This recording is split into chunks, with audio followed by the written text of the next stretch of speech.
ঠান্ডা, প্রচুর ঠান্ডা। গুড মর্নিং সবাইকে। তোজো কি বলতে চাইছে দেখি তো।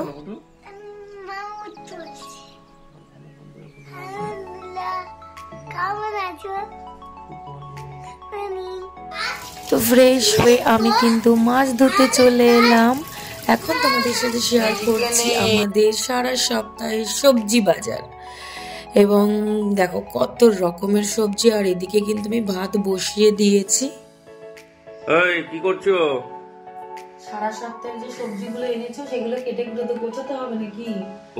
আর কালকে তো এই ধনেপাতাগুলো বাটা তুমি খাবে বলেছো, সেগুলোকে ধুয়ে রেখে দিচ্ছি। বাবা তাই তো এখানে এসো তো, এগুলো সবজিগুলো ফ্রিজে রাখবে না, এই ফেলবে না, এগুলো হচ্ছে আস্তে আস্তে করে রাখো, ফ্রিজটা খুলে দাও। পারো না?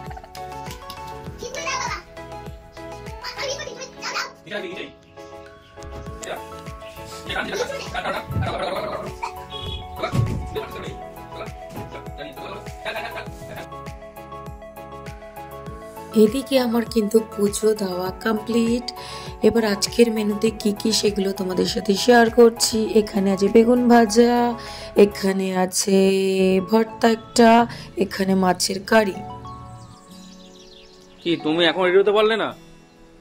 দাঁড়াও দাঁড়াও, আরে দাঁড়াও দাঁড়াও, কি কোনো জায়গায় যাওয়ার হলে তো এত টাইম তুমি নষ্ট করো। তখন থেকে বলে যাচ্ছি, 1-1.5 ঘন্টা হয়ে গেল। আমি রেডি হয়ে গেছি, শুধু একটু মুখে একটু সব কাজ কমপ্লিট করে আমি কিন্তু তোজোর বাবা বেরিয়ে পড়েছি। তো আজ আমাকে একটু কি জল জল পুতুলের মতন দেখতে লাগছে। তো অনেক দিন বাদে কিন্তু আমরা সানডেটা একটু এনজয় করতে চলেছি, কেননা আগে কিন্তু সানডেতে প্রচুর আমরা ঘুরতে যেতাম। এখন না সেভাবে আর সময় হয়ে ওঠে না। তো কি করব বলো, অফিস থাকে, সংসারের প্রচুর কাজ থাকে, তারপরে তো এই পুচকোটাও থাকে, ওর স্কুল আর অনেক কিছু। তো ফাইনালি আমরা ইকো পার্কের সামনে। তো বড়দাকে একটা স্টাইল মারছিল। আচ্ছা, তোজো কিন্তু খুব খুশি হয়েছে, যেহেতু আজকে আমরা অনেকদিন বাদেই একটু ঘুরু ঘুরু করতে বেরিয়েছি। আর কোল ছাড়া কিন্তু কিছুই বোঝে না, বেসিক্যালি ওর পাপা।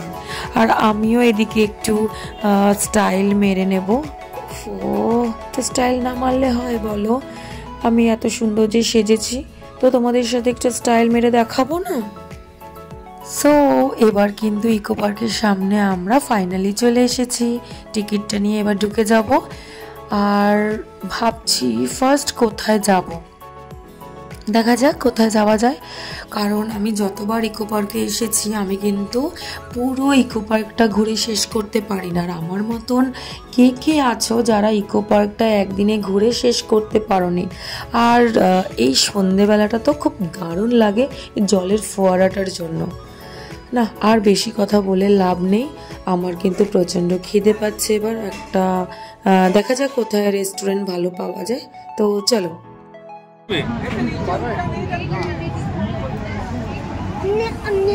কিন্তু কে খাবে চুলটা? সারাদিন যেহেতু ঘুম নেই, দেখো রাস্তা থেকে ঘুমোতে ঘুমোতে যাচ্ছেন। ইকো পার্ক থেকে ঘুরে টুরে আমরা কিন্তু চলে এসেছি। আর আমার এই মিনি ব্লগটা তোমাদের যদি ভালো লেগে থাকে তাহলে অবশ্যই একটা লাইক, কমেন্ট, শেয়ার করে দিও। Tata, bye bye.